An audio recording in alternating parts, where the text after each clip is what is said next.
moving on to the back part, the other half of the B-side of the EP. Let's talk a bit about the actual creating, not the creative process, but the creating process. So, where do you record drums? Is it more MIDI? Where do you do you record one song like from drums to vocals, and then that's kind of done, or do you do drums in one big chunk, and then guitars? Or no, pretty much one song from start to finish. Yeah, not pretty much, but exactly. Yeah. We make one song at a time. Yes. Is there a reason why you do this? Have you found it works, or? It's easier that way, and I think it's kind of hard to concentrate on so many things at once. I think we need to sort of put all our energy on one song. I think otherwise it would be pretty chaotic. I think we have some, on the back of our minds, some demos, and we have ideas, and everybody works on their own time as well. But usually when we work together as a band, and I say usually with kind of humor because I haven't done it too many times, but still I think it's easier that way. Yeah. Yeah, and it's also we should release more often music. And when we have nothing to release, we work on a song, and we're okay, now we have finished writing this song. Now let's record it and release it, instead of writing many songs and then do I don't know, record bass for all of the songs. But that is just because we don't have all the songs ready, written. But so it's a bit too reactive process, that we need a song, so let's do this now and get it out. But it would be good to have multiple songs already written, and then you record all of them at the same time. So it would be better to have more songs written and then to focus recording on one by one. Is that kind of what you would like to move towards, or is it just given the current climate on how to release music, it's just better to do writing to releasing? Well, at least it's something that we should try out, how it works for us. But in the future, we are planning to have multiple songs ready, from start to finish, and then we can schedule our releases better when we can do a plan that we have these 4 songs now ready, how we're going to make the release plan for all of them, so it creates a continuum. So that is something that we will definitely do in the future. But I don't know, we'll see if we try to record many songs at the same time. But something to think about. Yeah, sure.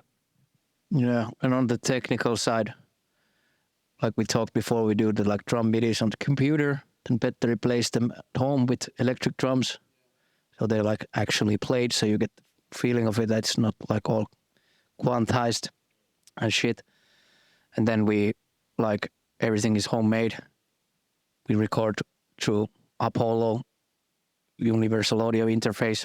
So there's no issue with say if you be recording acoustic drums, then in the real studio, so it wouldn't make sense. Haven't been in the real studio for a while. Yeah, no, not for a while. But it wouldn't make sense to just go there with my drums and record one song. Yeah, exactly. And go away. Yeah, because that's kind of what I was thinking about. But basically, we record everything at home and vocals wherever there's a place. Now we have a good place. We build a vocal booth and stuff like that. But it's basement recordings. It has been that way the last 4 years. We recorded the album that way mostly, and now the EP is all fully recorded at home, so to speak. Yeah, that's really cool. Well, moving on from the future, back in time, back to the EP and what this is about. Third song Parasite. Where does that take you? Where does this song take you memory-wise? A few months ago. Yeah. This is a very new song in all the ways, and this is the first song that Maron was very heavily involved in the writing process, and but it was we were in a point that we wanted to release a 4-song EP, and we had 3 songs ready, and our manager / agent had already sold shows for us, like with the pitch that these are EP release shows, that the EP needs to be out by then. So we were like on a schedule to get one She's more pretty song. smart about these things. Yes, yes. So we were on a schedule that we need one more song. So we have the EP ready. And We had one demo going on, but it was the drum. I got to say the drums were pretty Lorna Shore. yeah. We had Too much Lorna Shore. we had one demo that was like pretty ready. But we were halfway there with the song, but it had like a super fast like double bass in the song that was like, well, it was a bit too much. Yeah. Petteri, but not with me only. I heard that. well, yeah, it was tough to play. Tough to play, but the song really didn't work without that like super fast the double bass. So It really tied the song together. It really tied the song together, and so we were like, okay, let's do something else, and then we started from scratch. But we were like, we want to do a mosh pit song, a song that can be like moshed and headbanged all the way through, because we have had like in our previous songs we have like parts that people can start the mosh pit, but then the mood shifts suddenly in the song and they stop, and it's like a little bit like back and forth. But now we want to make a song that the pit doesn't stop. Yeah, full ass the pit in this one. So that was the idea, that was the vision that we went into the song. And to honor Petteri's drumming skills, we made like 2 fast blast beats on that one from the beginning. Like a really long blast beat with too much tempo. Yeah. But there's a bit of it. Yeah, there's a small part of it. Yeah, but it didn't ruin the song. If like when we changed the drum arrangements in this one. Yeah, I was about to say it could be a lot. Like if because I'm thinking it probably would have going to be in the verse, just blasting through that could have been quite, ooh. But I think it works great like that. Yeah, it turned out great, and it really has the intensity all the way through, even though it doesn't have that much blast beat in it. No, it has actually more powerful kind of feel now, in my opinion. Tunka. Yeah.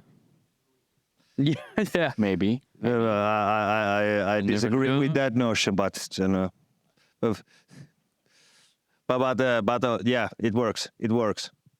And when we started making the song, it was like the first idea was like Matti wanted to make a song similar to the structure of what was the song? Body Bag by I Prevail. Body Bag. Wasn't it Body Bag? Yeah. Yeah. Like you have like riff, and then you have like a break for vocals, and the riff comes back, and break for vocals, and that kind of like Matti was like, let's do it like this, and we're like, sure, let's do it like that. And that's like how the initial form of the song came to be. And then we played around with different choruses and stuff. And then we talked a lot about System of a Down as a mentality for the song. So it's like a bit crazy. Yeah. Yeah. Yeah, I can see that now that you mention it. Yeah. It's got that. But you mentioned that this was kind of, you were more involved in this one. Yeah. So what did you kind of had the idea of what we want to do and then you wrote something for that? Or did you have something that happened to fit the bill? I think why it was kind of a special couple of weekends when we wrote the song, because we did it together right there and then. Because I remember us agreeing on that it should be a mosh pit song. It should be like full on. Well, not drum blasting, but blasting from start to finish this song, and we wanted to sort of kick ass all the way through. But how to go about it, we weren't quite there yet. But when it came to the riffs, I remember offering something, and then we said, or Matti and Ville was thinking okay, that part is good, this thing is good, but we want to switch the boxes or something. So it was a very, I think, cooperative effort to get those riffs. But I still was really proud that they were kind of coming from my hands. So it was a really special thing for me to be able to participate in that process. But those riffs, I think I went to Matti's bedroom and just played for a bit, then came out and said, I got this one, so how about this one? And yeah, that's kind of how it slowly built up. So Matti's bedroom is the secret sauce for that. Yeah, just go with your instrument to Matti's bedroom, make sweet love, come out with masterpiece. Yeah. I wasn't in the bedroom making the sweet love. I just heard the noises of sweet love making. I was only blasting Matti's sofa. Yeah. That's true. Love making everywhere. But it was a mutual effort, and I think that made it special. Yeah.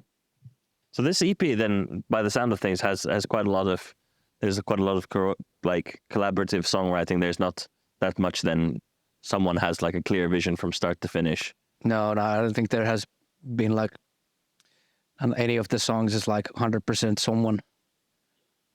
Casper has had very finished demos, but they have evolved in the way pretty much nevertheless. And this was from the scratch, this song Parasite. There wasn't any demo at all, so it was made out of thin air. And it was, I think it was also important for us to see that we can actually do that. I mean, we don't have to have everything written from start to finish to be pretty able fast. Yeah, it happened pretty fast and pretty organically. I mean, obviously when it's for people doing one single thing, you're gonna butt your heads together about a bunch of stuff. But I think that was relatively painless to go through that. And I think on some level it'd be weird if you wouldn't butt your head against that. Exactly. Everybody loves the thing they're doing, so obviously you have a lot of passion in the room. So that's what happens. Yeah. Yeah, fair enough. Lyrically speaking, Parasite. So obviously, tight schedule. Who did you write the lyrics? Who came? We did it together most parts. Okay. Yeah, but I had my personal touch on the subject, which I made a post about a few days ago. Yeah, saw that. Yeah, so I didn't tell these guys when we wrote the lyrics that I feel really personally about the subject. Yeah, I was actually kind of surprised that you felt so strong about the lyrics because you didn't when we wrote them, you did it Yeah, I was too afraid to tell it then, and I'm trying to open up. You're doing a good job, buddy. Thank you. But yeah, it's like I said in the post that I have felt sense of not belonging. A long time I was all this geeky kid. I would have just play my computers and do my stuff and just be a nerd. And that wasn't cool back in the 90s. So I had to find other ways to fit in, and those weren't as healthy stuff. I was becoming this class clown, and after that, you try to when you're younger, you try to fit into trying some smoking some cigarettes and doing alcohol way too young and stuff like that. So afterwards, I have like thought of this, and it mostly was because I wasn't like brave enough. I couldn't feel like I could be myself and be accepted in the like the social circles of my life. So in that way, I really like really felt the lyrical theme. And then in the second verse, I put like some of the darkest moments of that, like commenting when I was a young adult, and I was feeling really bad like from my life since then. But everything has become much better afterwards.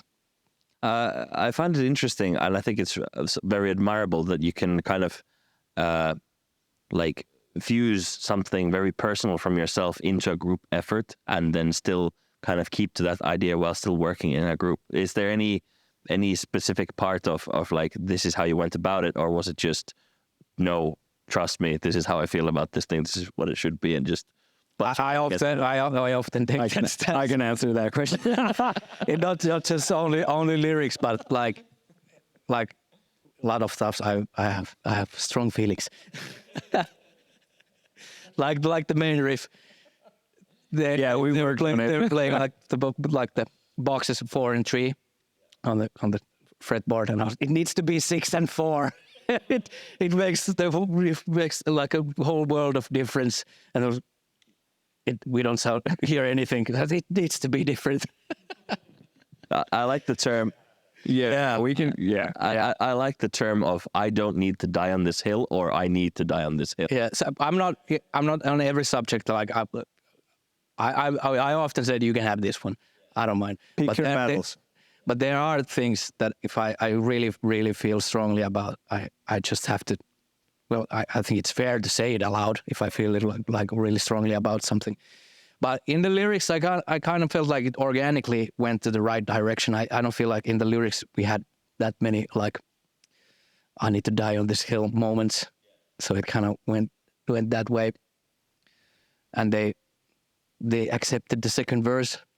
Absolutely, it was a good verse. Yeah. We started like picking themes together and started sort of brainstorming what this could be about, and I think we agreed on sort of this dualism between are you being the agent or are you being driven by something, which is kind of like somewhat related to the lyrical theme of the Dead Fish song, like what drives you and what are you in control.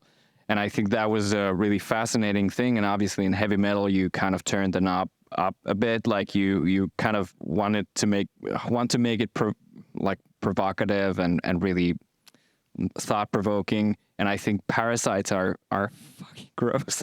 I think like when you're watching a nature documentary and you see like a dead bug being controlled by some parasite and it moves, it creeps the fuck out of me. And there's a 200-meter tapeworm living inside of exactly. So that's just like I'm grossed out right now. So I think that's a really powerful metaphor for the human condition, where you're not sure if it's you or something within you, like that's not your identity that's controlling your actions. And I thought it was a fascinating theme for a song, and obviously it became really personal for Matti, and I think it made the song deeper and more powerful. Yeah, because I think when you really like are vibing the lyrics and you're kind of attached to them like emotionally, you can hear it in a performance. And I think like as you try to progress as a musician and as an artist, as a vocalist, that's the direction I'd like to be going in towards to like make the lyrics and the vocal performance like more intertwined and really kind of get the emotional side of things like leak through. Yeah, I remember we were talking, I think this was a couple of Christmases ago at the Christmas party. You mentioned that if the vocalist doesn't feel okay with the lyrics, if the lyrics don't fit the vocalist's mouth, then you can't sing the song and you can't perform it. And then you can, but it ain't same. Yeah, well, obviously on a technical level you can. Yeah. But you know, if we're thinking of music as being emotion conveyed through song, then obviously that makes a ton of sense. Then. Yeah, of course there are like you can act. Some people can act really well, but like for me it needs to be like genuine. Yeah, and I think that's a lot about your music as a band as well. Is that it's very much you guys. Yeah, and I think a lot of bands like you think like really cringy lyrics like Korn back in the day. No one else could sing those lyrics than Jonathan Davis. He fucking sells it like 150%. And if I would sing those lyrics, they would be cringe as fuck. But that comes from his heart. If you read the lyrics, they're like, oh my God, who wrote this? But when he delivers it, he really delivers it because that's like real thing that coming out of him. Yeah. And I think that's a big part of this particular song is you mentioned that it's kind of like a mosh song, but I find it interesting because for me it feels like the intensity of dead fishes, and then the sense of doom from Enemy. So especially on like the chorus, when it goes from the fast verse to the chorus, there's like a sense of doom coming along. So it's got a lot of emotion, even if it's meant to be that kind of a just headbang your ass off kind of song. Was it intentional to put it between those two? Did you think about the sense of emotion? Yes, absolutely, because we know what song we are missing. Yeah.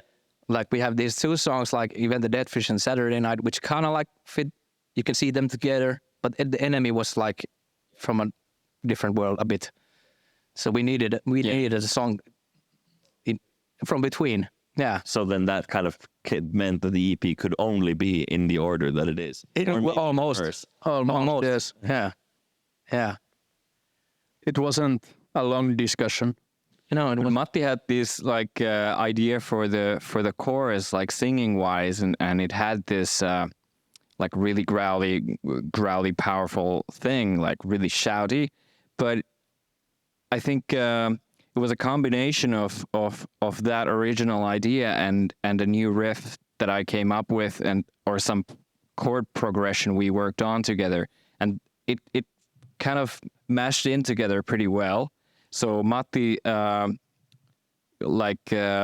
the singing part into that riff, and it kind of made almost like a Nightwishy kind of feel to that song, which was kind of surprising because that wasn't we were purposefully aiming at, but it was something that kind of worked, and it also gave a nice contrast to the verse because it's pretty different from, as you said, like from the verse, but it's a nice break.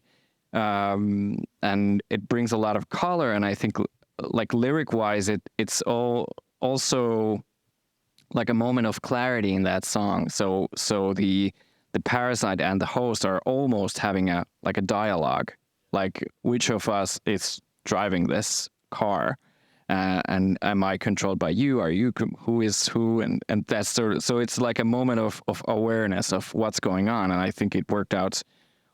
Also like lyrically pretty well. So yeah.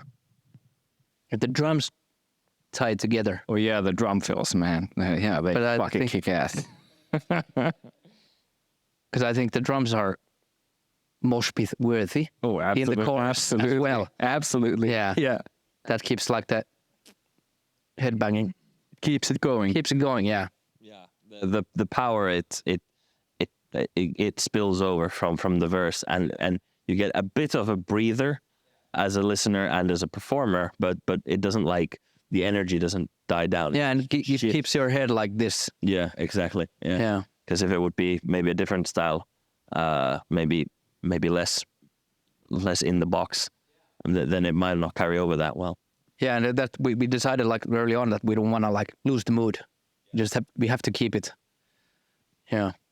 One more thing about the mosh pit part, because we have been playing it for a couple of shows now, and even though it's a new song, and I was kind of insecure because my background from recent years is absolutely not heavy metal. So my musical taste and what I've been doing has been really far from heavy metal, even though that's the music of my heart of my teenage years, absolutely. But I kind of came into the band like outside the box, I think, and being able to be part of this process and making this like the heaviest or the most mosh pit song of the EP, and then having fans say that, you know, these riffs are kick-ass, or that really got me going, or I really moshed through this song, that warms my heart, like, really. And I think that's like the stamp of approval from the fans that, yeah, this fits Awake Again. For sure. Favorite parts? I guess, Maron, if you want to then start with your favorite part, since it was... Okay, so the first chorus, Petteri has this inhuman fill before the first chorus starts, and then there's once again this really powerful, just the tiniest gap. And when that chorus starts, I think that's kind of surprising where that chorus goes, both lyrically and also music-wise. So I think that's, well, the first chorus, that's absolutely my favorite part. There's a lot of those gaps on this EP. Yeah, They work. They work. Like at first the feel wasn't there. Like, but me, Maron and Matti, we had a long debate. Should there be a gap before the? Oh, that's right. I forgot. Yeah. Because like Anyone died on any hills? I died on that hill. Yeah. And the gap stayed. Yeah, the gap stayed because Matti wanted the gap, and me and Maron thought that it flowed better to the chorus without the gap, but like it does in the second chorus, there is no gap. But Matti insisted there needs to be the gap. Like without the gap, it's like They're nothing exactly, and it's nothing. and now I include it in my favorite part. The song sucks without the gap. But in my defense, sure the gap works. But in my defense, when we had the debate, there wasn't that crazy fast feel. I knew what was coming. Yeah. Well, maybe you saw it coming, and I did it. I have to say, I would have died on that hill too with Matti. Yeah.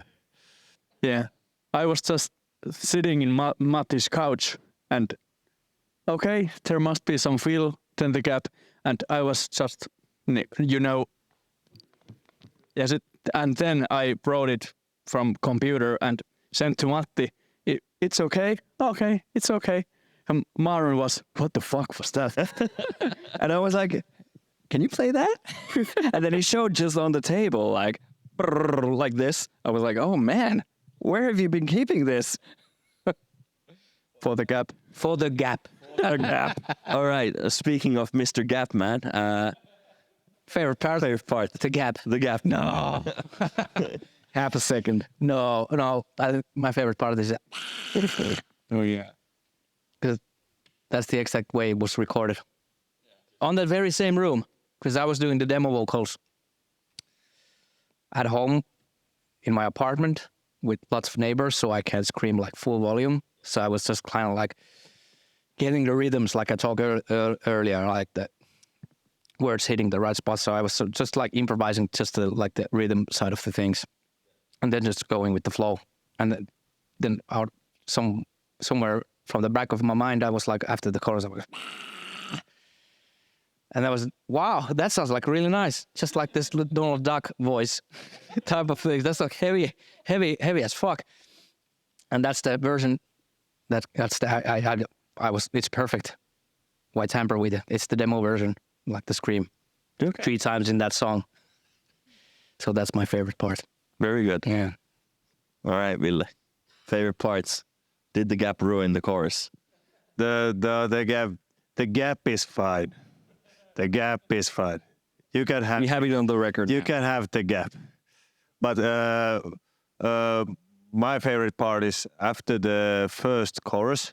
There's like this short section with only drums and vocals, and then when the guitars and bass come back in, then there's like this very short,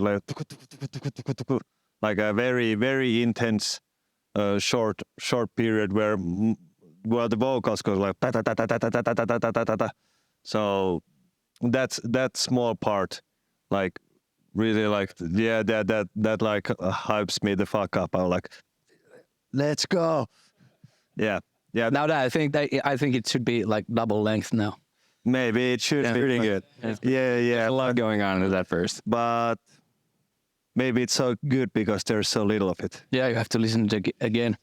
Yes, but yeah, that's my favorite part. All right, Petteri, favorite parts. Yeah, I knew I would have the same part as Ville. It's not a long part, but tasty as heck. From the chorus and into the section. it's like a energy peak in the song, at least for me. I was against the drum beat, Yeah, you were.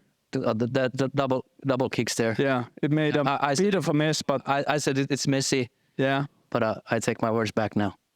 But you were against the double kicks in the drums and vocals part, like Yeah. just before it. Maybe, but maybe both. Is there like double? Yeah, they're in both. Isn't the same beat? No, it turns around. Oh, There's just Okay. that okay. little thing Yeah. that changes. But after I made the vocals there, I was like, it's even messier now. Yeah. yeah.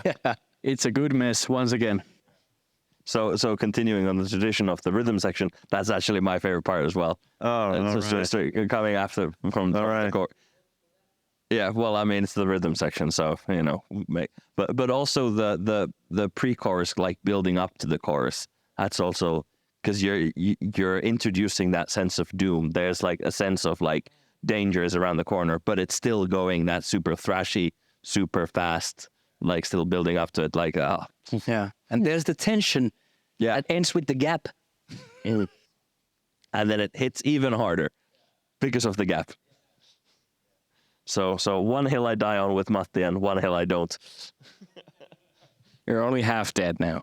Only half dead. That can be called in the valley. Anything else to add to Parasite? Well, if you listen to the song very closely, you can hear that the first chorus sounds a little bit like muddier than the second and the third chorus, and that's because I don't know what happened, but in the master recordings, like in the master tracks that was sent to the mixer, there is something wrong with the bass track in the first chorus, and if you listen to very closely, it sounds a little bit weird. Key. It's a little bit off key, and then like the second chorus sounds a little bit clearer. So, but it's not so apparent that it pops out and like ruins the chorus. But if you pay very close attention to it, you can hear it. I'm sure this will haunt me for the rest of my life whenever I hear that first chorus. But I recorded the first line of the song with the sound like 70 times in a row. And the day after, I was like, none of these are good. So I recorded like 15 times more.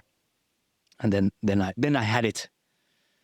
That actually, I recorded many times different lines on that song as well. But that was 70 times the first line. Jesus. Yeah. Sometimes it's just you just have to dig it. Yeah, I've been working on some songs with some artists, and I often find that if somebody just ad-libs like a "hey" shout or a "yeah" or whatever, many times I find that kind of in the moment ad-libbed like thing almost feels better than when you try and do it intentionally. Yeah. Really get that you Because then it's a performance. Yeah, that's why I took the scream from the demo. Yeah, exactly. That's the magic of the moment Yeah, type of thing there. Yeah. Yeah, exactly. Yeah, I really dig that kind of like details. But now, because I recorded the vocal lines so much, I really love singing it live because it's so easy now. Even though it's so super fast, but I think this is like the easiest song on the set for me. Because you've rehearsed it 70 times. I've rehearsed it and it's like, almost like 80% pure screaming for me, so I don't have to like worry about pitch or something like Yeah, that. just full set. Stuff. Yeah, and the clean parts are like relatively easy for me in that song. Other songs go like really high and Yeah, it's kind of around. comfortable. Yeah, that's a like really comfortable song for me to sing. So I don't even have to like think that much where I breathe because there's the gaps. So I'm sure Petteri will agree on that. Super comfortable, easy song. No, it's actually quite intense. Oh, really? No, maybe you can hear it. Maybe you can hear it. But I just watched the footage filmed on phone from On the Rocks. I think it went pretty damn well. Yeah, it Like went. from all of us. Yeah, it went. Yeah. And when we listened to the sound check, Yeah. and that Jori recorded. Yeah. Yeah. No, I don't. I would have never even dreamed about it. Sounded as good as it was. That's why you don't dream, you rehearse. Yeah, actually, yes. But I remember on the Rocks gig, I had a friend who saw us for the first time, and halfway through the gig, I think I saw his face, and I thought to myself, I don't want to look at too much because I don't want to throw myself off. But during Parasite, I saw his face expression, like shifting from just nodding his head to the stank face, like, yeah. Mission And accomplished. I really felt he was feeling it, and I was like, this song works. It works. It works. The entire EP works. The entire EP is great. Thank you. One more thing about the song. You mentioned Nightwish on the chorus. There is like high-pitched, like Nightwishy synths. We use a lot of, in our songs, we use like Omnisphere, like this sound bank synthesizer plugin. There was a preset called Turku. That's what that chorus has eaten. There's a Turku synthesizer in the chorus. Was it like is it your own patch or is it so like No, somebody else made it. Yeah. somebody else made a patch? Who is in the heart of this Yeah. song? Yeah. Oh shit! Yeah. Yeah. I made some changes, but You gotta use that, right? Yeah, of course. Yeah, it's brilliant. Yeah. It's brilliant.